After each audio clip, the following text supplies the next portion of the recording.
And basically, I want to talk to you about two things that we talked about tonight. And the first one being diversity, right? So we covered a lot of ground on diversity and what it means to be diverse, diversity and inclusion, togetherness, a collectivism, a shared cohesion. And if we had to define it in terms, and I think that we did define it in terms, I guess we could say it's an equity, a sense of value, taking stock in somebody else's differences, but just not acknowledging those differences, really appreciating what makes a person unique. Wouldn't you agree? Right. But hold on. When you take a step back from it and you look at it further from a macro level, it raises some pertinent questions. Why do those differences exist? What are the causes? What are the effects? Are there iniquities in our social system as a whole, or unbalanced structure? See, I would be doing you a huge disservice if I told you that tonight's only goal was to raise awareness about diversity. See, tonight's ultimate goal is liberation. And you might be a little bit confused on what I mean, but let me give you the scenario and hopefully you'll understand. You understand? Two runners start out in different neighborhoods and both were gifted. I mean, everybody knew early on they would be gold medalists. However, one runner practices on an Olympic-style track, a perfect track. This is a track that Usain Bolt practices on. And the other runner practices on a rugged track, an unkempt track. There's rocks, shards of glass, debris, uneven patches. Now, the one runner who practices on the Olympic-style track, he gains speed. He progresses to his natural ability, while the other runner loses speed. Now, the people in the neighborhood, they're irate because they say, this runner had gifted abilities, and he's losing speed. He's destined to be a gold medalist, and through no fault of his own, he's coming in last. So the city decides, we're going to pave this track. But instead of clearing out the rocks, the debris, the shards of glass, they pave right over it. So now the track is paved, but it's uneven. Now the runner, he starts back out on this track, and he stumbles many times. But he's resilient.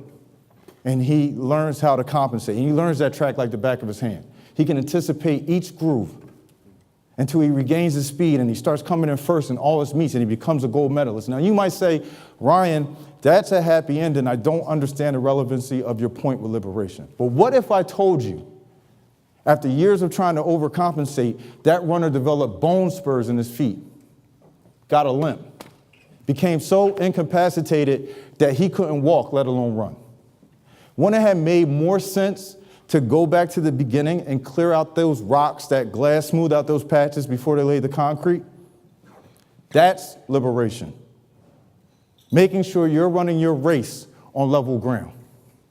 That's why we're here tonight. Because as a society, it's our job to clear out any barriers to make sure that you have even footing when you run your race. Acknowledging the fact that the track was messed up way before the runner got there. And that's what we do here every day at Stockton University, leveling that playing field so you can run your race on even ground. Liberation. Gaining knowledge.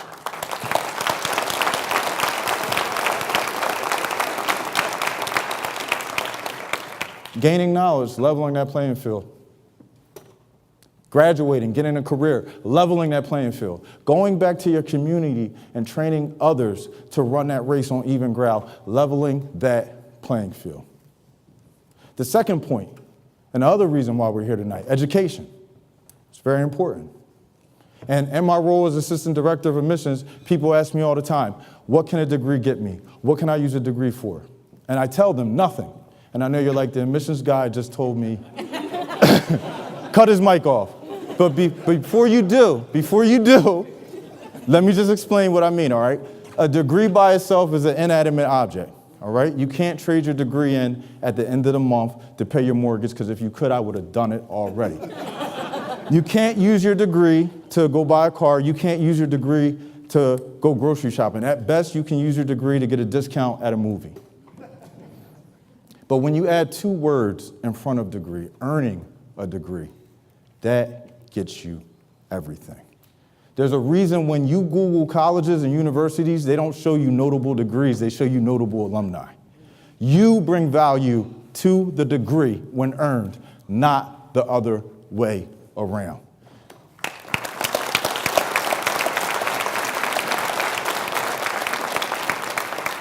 When you earn something, it means you understand the value of it once it's yours because you worked hard to obtain it. You're defensive with it. You don't want to jeopardize what you worked for. You see, people come to college for various reasons, and I hope you realize that tonight. I really do. But I hope that you also realize yourself, your potential. You bring value to the degree when you earn it, not the other way around. You are problem solvers, and whether you're a history or a chemist, you will fix the problems of my generation. The knowledge you receive should create an action in you, driving you down that track towards success like that runner, but you have to want it.